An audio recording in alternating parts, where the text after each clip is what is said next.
Hi, so I wanted to make a video about spirituality, about what spirituality might encompass, what it means to be spiritual, and why having spiritual values are really important to anchor us. So if any of that interests you, please do pull up a chair, grab a coffee, and we'll see how this goes.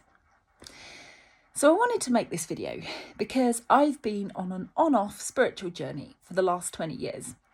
And it's occurred to me this year that my journey has been way more transpersonal than I could have envisaged. That is to say, 20 years ago when I started out seeking all sorts of experiences, it was just my personal journey. And then this year, I find that an awful lot of people are waking up, an awful lot of people are having awakening experiences. And Mother Earth herself is said to be leveling up. She's said to be going through higher states of consciousness. And the idea is that she's taking us with her, whether we know it or not. So I suddenly realised that it's kind of a thing on this planet right now. There's an awful lot of people waking up. And of course, if you're not on a spiritual journey at all, it could all look like woo or like bonkersness, and it might be quite hard to square it. And just, it's very easy to just look at people and go, well, they've just lost it completely, you know. We kind of know the material world is far more strange than we thought it was with quantum physics, although we don't yet know how strange.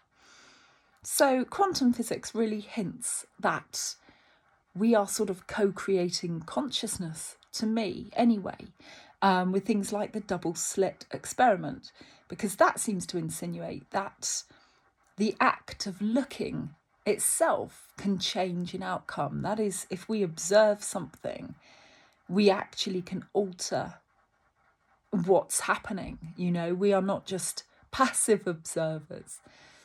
And I believe, because I've had an experience, that we're all one consciousness. So to me, everything that we do matters. It has an imprint in a larger consciousness field. You're not an isolated bod. And so even your thoughts are not without some level of impact. That's how important it is. You know, and that sort of ties in a little bit to Buddhism. Buddhism talks a bit about, you know, if you go onto a Buddhist path, it will mean a refining of your everything. So it's right speech, right thought, right action, and right thought as well. The idea of just holding so much integrity that you can control your thoughts in that way too. Because I think a lot of people think of thoughts as the last sort of bastion of this place they can hide, and it doesn't matter too much if they think quite dark thoughts. But it does matter, and it does have an impact. And meditation is the key to refinement. It helps refine your senses. And why do we want to do that? Well, spirituality isn't just some fancy ideal. Being spiritual is to simply be aware that we are spiritual beings, that we are consciousness experiencing itself subjectively, that there is no such thing as death. All of these things that you've heard about, you might have dismissed, you might be not too sure of, but it's true. So if you're not fully aware of any of these things, in a way you're living your life in an unconscious way, because there's potential there for greater expanded awareness, and you're not living it. But with that greater expanded awareness comes a measure of responsibility, because we are all part of this loving consciousness, and it is love. My experience of it some years ago was that it's just love, a loving intelligence. And a love so vast that you can't begin to describe it. There are no words that touch upon it. And we're all part of that. That exists within us. Our ego minds are very, very good at shutting that out and getting shit done so that you can live your life and be practical and pay your bills and go to work and do all the things you need to do. But there is this infinite sea of bliss that wraps us all in it. It's just we have no idea on this planet. And the thing is, someone said recently that the more mankind falls away from this knowledge of this consciousness, the more dense and dark the behaviour of mankind gets. And I think we can really see that in the world around us. So much aggression, warfare, unthinking behaviour, cruelty to animals, to humans, you know, and the greed and the abuse of various institutions or people in power, you know, the dark behaviour and the dark machinations that we can see with from those with the most power on our planet are just horrendous, just horrendous. So we know we're in trouble as a species in terms of, you know, we're simply on a merry-go-round at the moment. We're just repeating all of the things that you think you never want to repeat, you never want to see repeated. You know, the warfare, as I say, the cruelty, things like this. America seemed to be one step away now with Trump from rounding up immigrants, and that's a bit of a horror show. You don't want to go down that route. You don't want to go down that road of othering groups of people. We know where that goes, we know where that leads, and it leads nowhere good. So holding compassion, holding love, these are key, you know. Jesus taught us love your enemy, and I can't think of a more, you know, profound spiritual statement than that. Love your enemy. Hold love for every human because they're a part of you. They all exist in this sea of consciousness, as do you. You know, some people are more aware of it than others. Some people might exhibit great acts of cruelty, but somewhere inside them exists the same God spark as it does in you, you know? And it's a hell of a thing to try to forgive people who've done you great harm, for instance. But it's really vital, not least because forgiveness is kind of a self-poisoning, unforgiveness is kind of a self-poisoning emotion. But also because in the act of forgiveness, you're setting someone free, you're setting yourself free as well. And you're understanding that there are bigger elements at play in a way. So being spiritual then isn't just fairy lights, yoga mats or Instagram pictures, etc. Being spiritual is just to understand intrinsically that we're all part of this loving consciousness, that every being needs respect and care and love, from humans to animals and the planet herself. You know, the planet has a consciousness too. And again, that might sound like woo to some people, but this sea of loving consciousness is within everything. Everything has a consciousness. And if you've ever done any plant medicine retreats or anything like that, you probably become aware that so do plants have a consciousness, etc. Everything is alive. You know, life is not what we think it is. And in many ways on this planet, life is sort of, it's backwards, it's upside down, it's the wrong way round.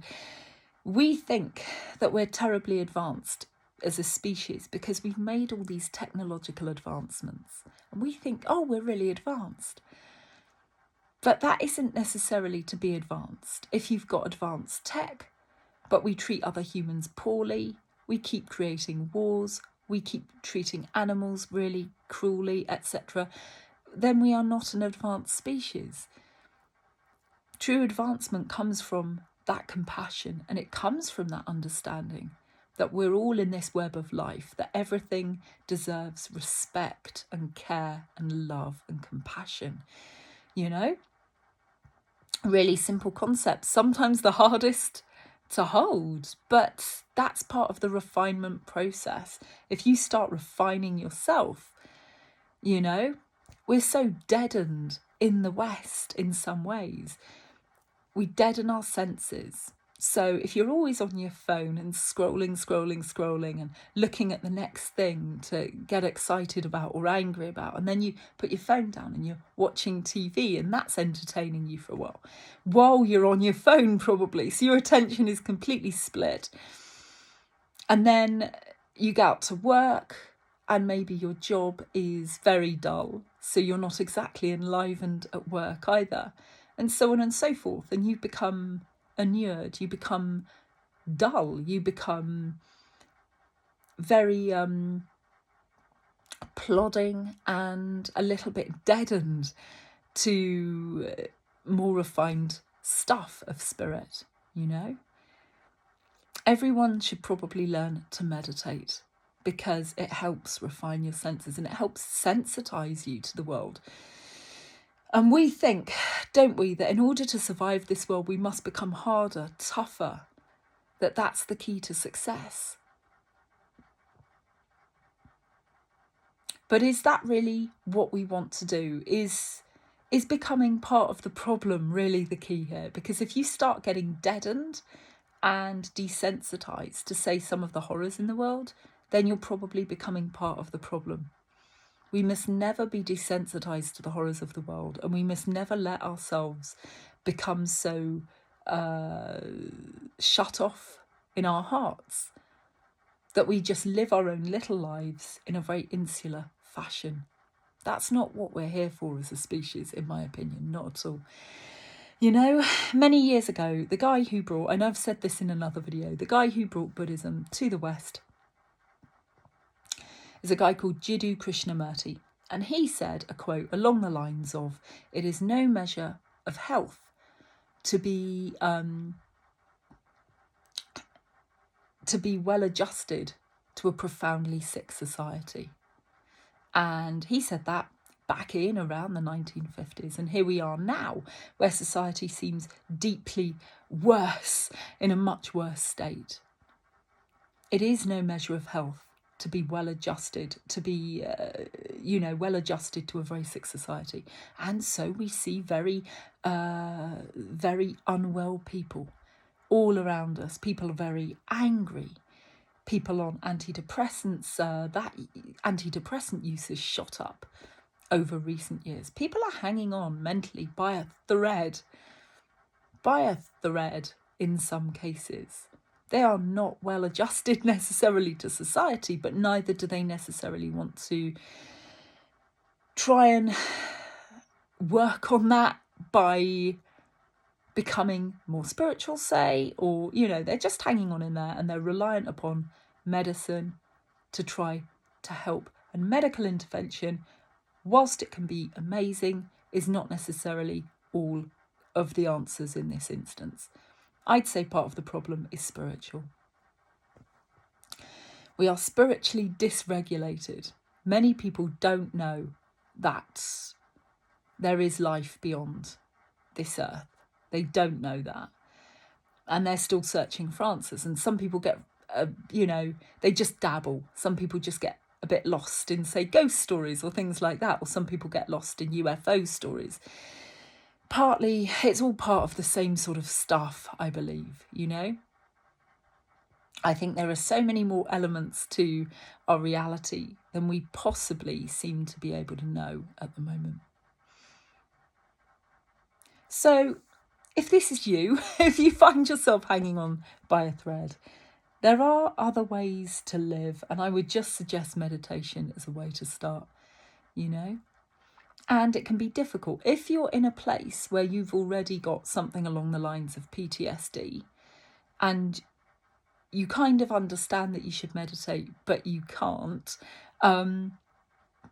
it can be really difficult. The idea is that you try and incorporate meditation into your daily practice before your anxiety levels are sky high, because it can be very difficult to start to meditate if you're in an anxious place already. But it's definitely recommended if you can. Once you perhaps bring those anxiety levels down a little bit. And I'm not telling anybody to ditch their medications. Medications can be life-saving in some instances. But what I'm saying is there's a more holistic approach as well. And when you incorporate the spiritual in some instances, you can maybe get yourself off some anxiety medications, etc. Obviously, with, in discussions with your doctor and all the rest of it. I'm not trying to give any medical advice here, but I'm just saying it as I see it. So it's like it's a vital thing for humanity. If we're going to get next level, and next level is surely going to be where we can live on our planet as a species that respects all other beings. That to me is next level, where we can respect humans and animals and respect nature, and where people at the top don't act in horrific ways out of greed. I don't know if anyone watching this has seen the film Idiocracy, but Idiocracy to me just sums up where we're at. It really does. That literally giant corporations would seek to harm humans, animals, or the planet in the name of profit. They don't necessarily set out to deliberately cause harm, but if they discover that their products are causing harm, they don't necessarily pull them. They try to cover it up, And obviously in recent years, there's been a hell of a backlash against conspiracy theories.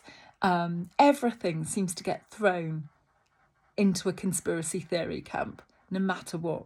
And you have to be really careful there, because not every conspiracy theory is true, but equally, there's an awful lot of conspiracy theories around, right? It's just human nature. Unfortunately, it's a lower human nature, it seems, to cover things up and to hide and to pretend it's all okay, because the greed and the power are winning that battle, rather than doing the right thing, which is pull your product and fess up. And there are so many proofs of this all over the place. The film Dark Waters talks about DuPont and all of the lawsuits brought against that before it finally, got brought to justice. Obviously, the tobacco industry is another one.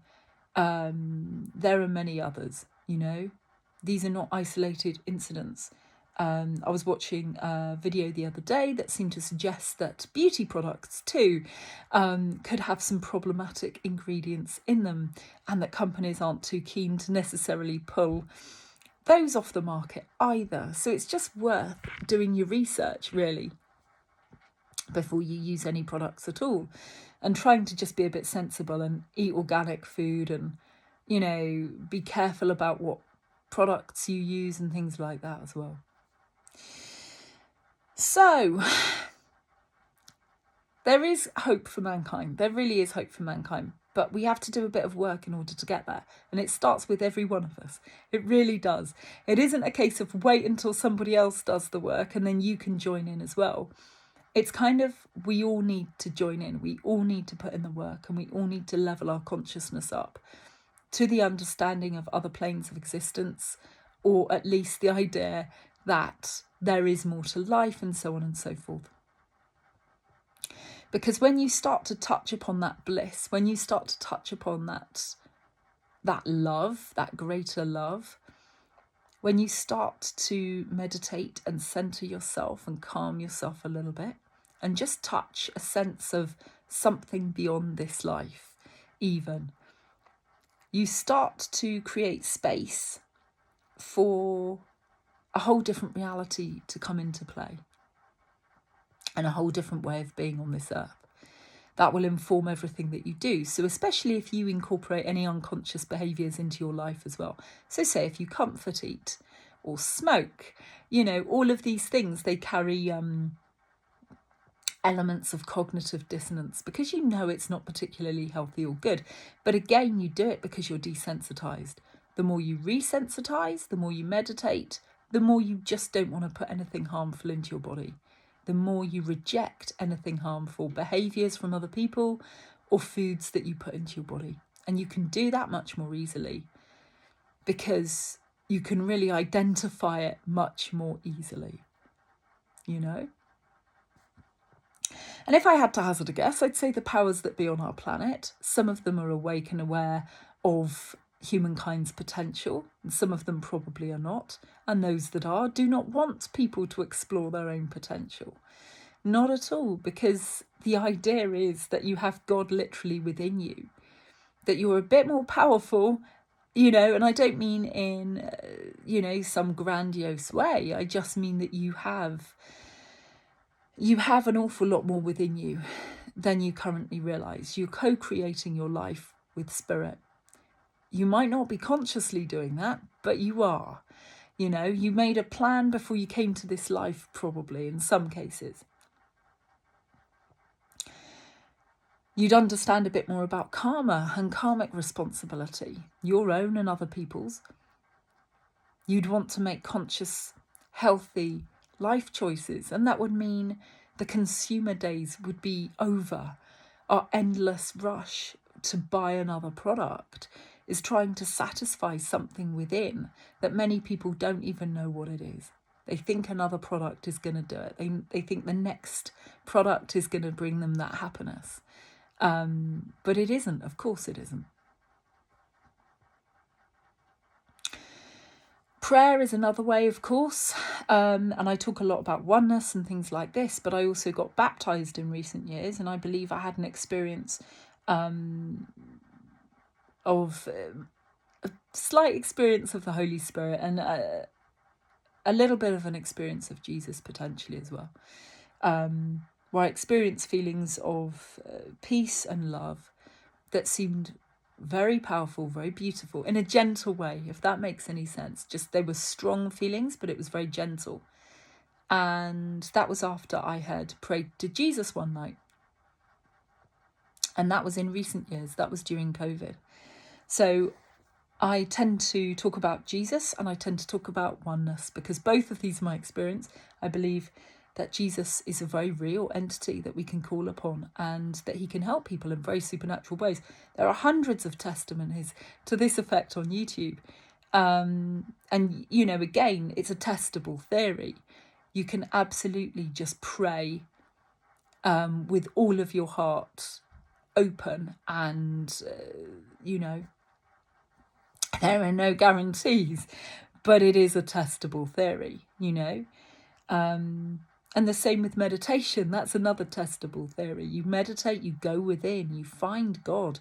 You find that you have the keys to your own expansion, to your own spiritual development, to your own leveling up your consciousness. You have the keys. You don't have to go through a priest or a vicar or anything at all. You have the keys within you, and we all have our different paths. Some people are very drawn to Jesus, and some people follow a very religious path because of that. That isn't necessarily a bad thing.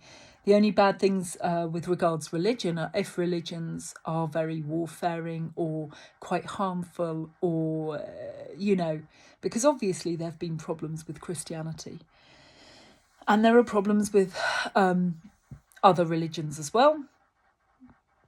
But in the main, going within is a really good place to start, and working out with your own spirit guides. Some people hear spirit, some people channel spirit, some people, have their own healing modalities. You've seen an awful lot of healing modalities spring up over recent years, or if not spring up, certainly become more popular and more normalised, I would say. I remember when I was on my spiritual path, I don't know, maybe even about 10 years ago, if I wanted to go off to, say, a sound healing session or go and see a shaman, I'd have to travel quite a distance in order to do it. Not a massive distance, but, probably 100 miles or something like that. Whereas now, very often you'll find some of these things are on your doorstep, That's how much it's spread over recent years. It really has sprung up, and it hasn't sprung up for no reason. As I say, it could look bonkers to people who have had no experience of this. Ultimately, I think it's all about your own intent and your own, what you carry inside.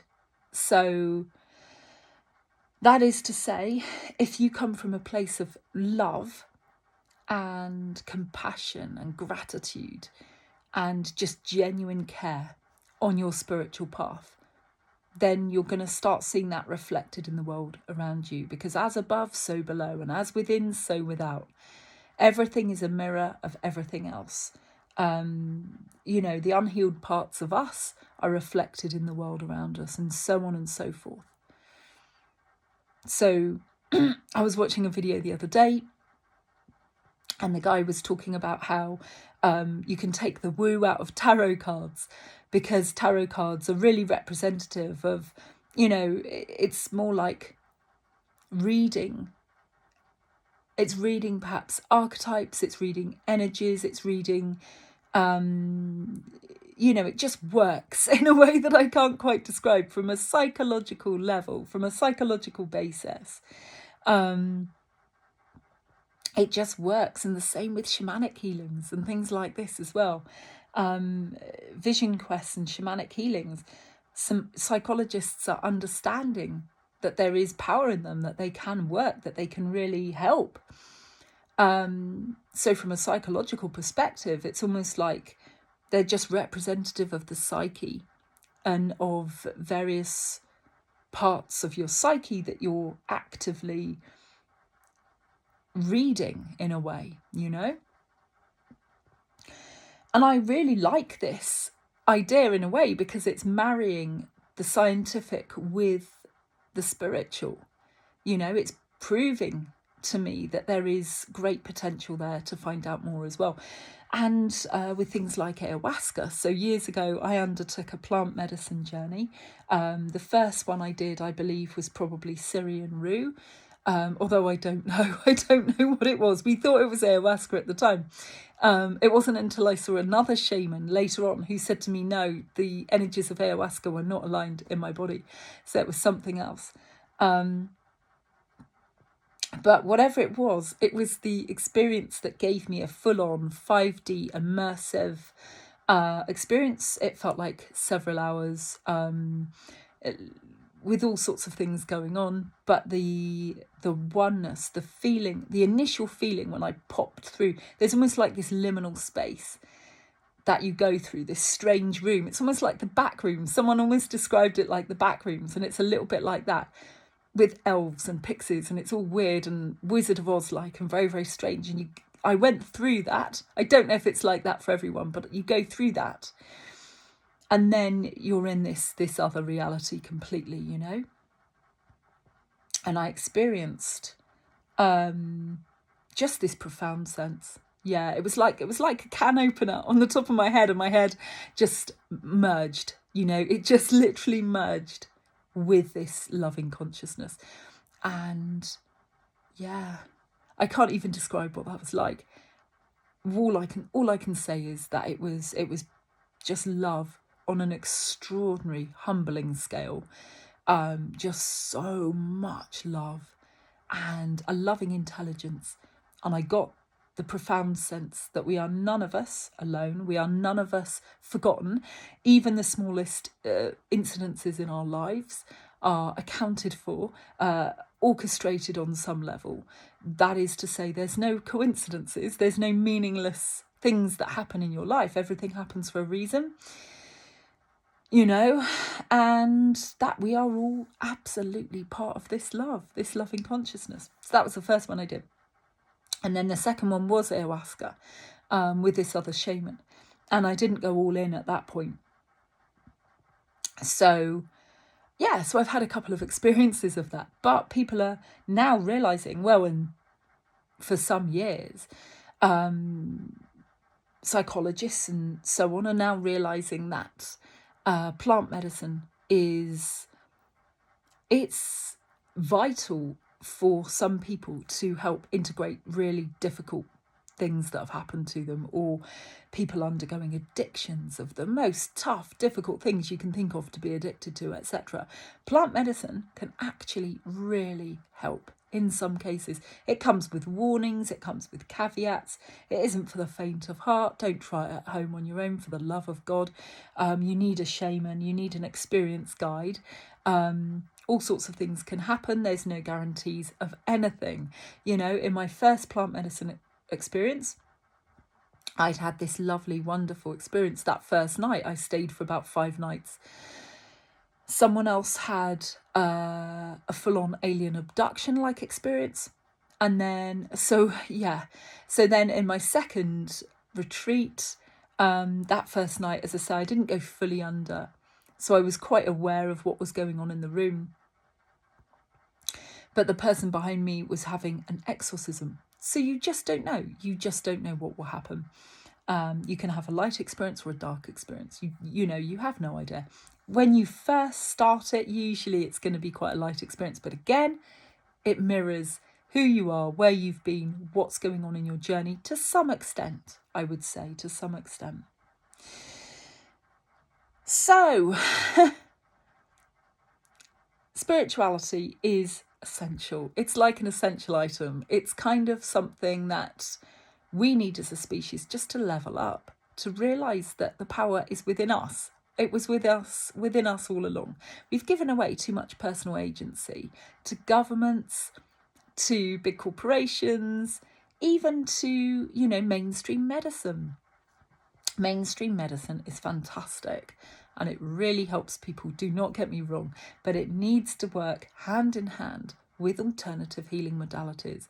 And I've had my own experiences, which I believe I've healed from a couple of illnesses due to the healing modalities I've experienced, which have included shamanism, shamanic healing, and light language healing, and Reiki, and a couple of other things as well. But they were the main ones. And key energy healing, that was another one as well. We have more power within us than we realise. We don't have to be utterly dependent upon a system. And I think going forward, the more we wake up spiritually, the more we're going to realise that. And the more the systems we live in will have to change to accommodate that. Because en masse, there's going to be a serious, significant shift in how we view the planet and how we view animals and how we view each other. It can go no other way if we become more spiritual. We're literally at a place, it's almost like we're at this crossroads now, where we either carry on as we are, great, terrorist threats, warfare, all the rest of it, just continuing, possibly getting worse with, more sort of World War III rhetoric and all of this again, it's just keeping us small, all of it. Aside from the hellish conditions it means people have to live in, it keeps us small because it keeps us in fear and it keeps us locked in survival mentality. When we work in tandem with universal energy, we do not have to fear lack. We manifest what we want. We work with the universe. And it can be really quite remarkable to see these things happening in our lives. And I believe that now Mother Earth is levelling up and she's taking us there anyway. And so the people that have been on a spiritual path, like me, I'm realising that my path is transpersonal now. It isn't just about me. When I started out because I literally started reading a book in a bookshop 20 years ago during my English degree, and I picked up a spiritual book, started reading it, and I just felt this epiphany resonated so much. It was one of Neale Donald Walsh's books, and the idea of God just experiencing itself subjectively through all of us. And I probably wept because it just hit me that, yeah, that's true. And then obviously some years later, about 11 years later, I experienced oneness myself on a plant medicine retreat. And I've been on and off the path ever since. I've gone to see a guru. I've had all sorts of shamanic healings. As I say, I've done all sorts of things. I've been on some retreats, been on a meditation retreat, etc. But I thought it was my path. And now I realise it's the path of everyone on this planet. And at the moment, it's just the people waking up most at the moment and talking about going into 5D consciousness and all of this sort of stuff. They're the people who've done a bit of spiritual work already. These are the people that are going forward and being uplifted a bit by spirit, and whose spiritual gifts are starting to come on board a little bit. So I'm not saying that's happened to me, but for some people, yeah, you're seeing many more people channeling and things like this, as they're really coming into that sense of who they are. And then I think eventually everyone on this planet will level up, and everyone will be taken into this new consciousness and start finding themselves with spiritual gifts, spiritual insights, you know, all sorts of things. Because I think we're all going to get there eventually. At least I hope we are, you know. There's all sorts of pitfalls and things to be wary of course, because if you start channeling or anything like this, you know, some people come up with information that sounds very fantastical indeed. So you have to take what resonates and leave the rest. Don't perhaps get too caught in the glitzy glamour of it all. So if something sounds very fantastical, you know, maybe just bench that because there's an awful lot of predictions. That's the trouble as well. There's an awful lot of predictions out there as to what's coming down the line, what's going to happen. And I tend to ignore those purely because predictions rarely come true. I've seen a couple of very credible sounding to me. Okay, and I'm a bit bonkers and spiritual, so you know, but I've seen a couple of very credible sounding people just completely fall over when it's come to predictions and just get it completely wrong. And I pay them no mind at all. I think as well it's in part because you don't quite know the channeled information you get. There could be something lost in translation. It could be to do with various other potential realities coming into play. People talk about different timelines and things like this as well. I think it's just very, very hard to predict an actual future thing. But also then you could get very fixated upon that. And I think it's pointless. Whatever's going to happen is going to happen. The most important thing to me is that you act with as much integrity as you can, that you act with as much love in your heart as you can, as you wake up. And as you wake up, you will resensitize yourself a bit, and that can be quite painful because you realise the horrors of the planet and you feel them a bit more keenly and things like this. But we all need to be a little bit more resensitized, and we all need to come online. You know, it's no good to run around with no idea of who we are and then get reincarnated and come back with no idea of who we are again. It's like an enslavement in a way. And as I say, I'm not jumping on a bandwagon and saying, hey, this is all, you know, it's all sort of orchestrated in a conspiratorial way to keep us small. But, you know, there are elements of that there as well. There really are. It does help the powers that be that we don't know who we are. It really plays into their hands because then we are small, then we are kept small, then we are kept in fear. People in fear are easier to control. Then we are kept beholden to this system and enslaved by it. And we come back and we do it all over again. Wouldn't you want an end to that? Wouldn't you want to step into your own power?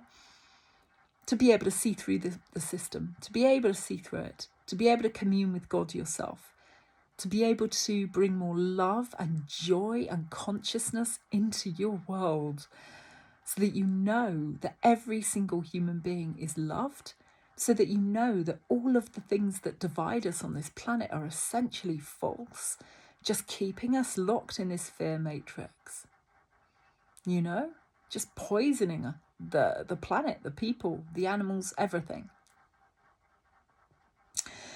So that's my video for today. So if you're just starting out or you don't know where to start out, I'd recommend meditation. But you have to do it from a place of integrity and a place of responsibility. You know, you have to hold on to as much love as you can. You have to level up and you have to, you know, meditation refines you.